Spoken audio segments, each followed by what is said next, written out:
Welcome to the Fantasy Formula Podcast, where we use fake money to buy real F1 teams to win imaginary points. I'm Paul, and this is the last episode of our inaugural season of the Fantasy Formula Podcast.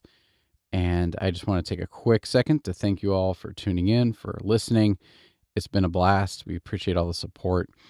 And we're going to have plenty of content for you in the off season. We're going to deep dive into stats. We're going to do reviews of all the tracks. We're going to do reviews of all the drivers, bios of the new drivers, and see what we can glean from all the information from the previous season.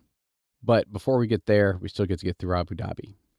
The Constructors Championship is sewn up real world. Max Verstappen wins, and Red Bull is a solid third in the Constructors Championship. So if you want to have Max Verstappen, absolutely go for it. But if you notice yourself being a little bit behind in the points or need to be a little bit more aggressive, Max Verstappen might not be your best bet. So then that brings us to the two lead teams in the Constructors Championship, Ferrari and McLaren. McLaren has a 21-point real-world lead over Ferrari in the Constructors Championship. And you get 25 points for winning, 18 points for second, 15 points for third, on down to 1 point for 10th. What this means is that if McLaren finishes 1-2, then nothing Ferrari can do about it. As soon as Ferrari finish 1-2, then McLaren has to finish 4, 5, that neck of the woods in order to enable Ferrari to win. So Ferrari is going to be very, very, very aggressive, while McLaren is going to be trying to just finish ahead of Ferrari. And of course, everyone wants to win. I'm not trying to take that away. For Fantasyland purposes, McLaren is your best bet. Ferrari is going to be ultra aggressive. So Red Bull Racing has 581 points. Ferrari has 619. Unless Ferrari finishes out of the points, and unless Red Bull finishes 1-2, there really isn't a chance of Red Bull catching up with Ferrari. And with Sergio Perez not being too competitive right now, it's really not a factor of Red Bull overtaking Ferrari in the Constructors. Norris, of course, wants to stay P2. I know Oscar's doing really well in the Drivers' Championship as well, so they're not trying to do badly. But for the Constructors, where all the money is, McLaren's trying to not lose, Ferrari's trying to win, and Red Bull's just going to hang out and still race solid in case Ferrari crashes out, and then they can maybe do a coup on some points. For us in Fantasy World, it means you want McLaren on your team and you really want Ferrari on your team. Whichever one you want to go heavy for, kind of depends on your aggressive mindset. All my teams are going to have McLaren and Ferrari constructors.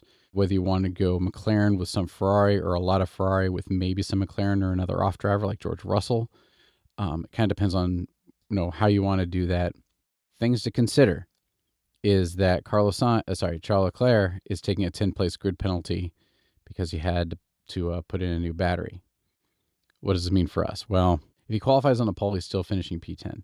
If he can get past people, then it could be a lot of points for your fantasy team. However, Leclerc isn't like Max Verstappen. Max Verstappen can start P17 and win the race. Leclerc doesn't have that. So I still think Ferrari is a good bet. Mercedes did really, really well back in Qatar. The outside air temperature at the track was 20 degrees Celsius. And I pulled a little conversion because I'm American. That means it's around 68, 70 degrees Fahrenheit. It was cool. The Mercedes car adapted really well, performed really well. This week, the track conditions are going to be 27 degrees Celsius, about 80, 81 degrees Fahrenheit. It's going to be running a little bit warmer for what the Mercedes car likes. George Russell does pretty good even when the temperature is not quite in the zone where he needs to be. Lewis Hamilton doesn't. If you want to gamble, and go for a Mercedes constructor, go for it.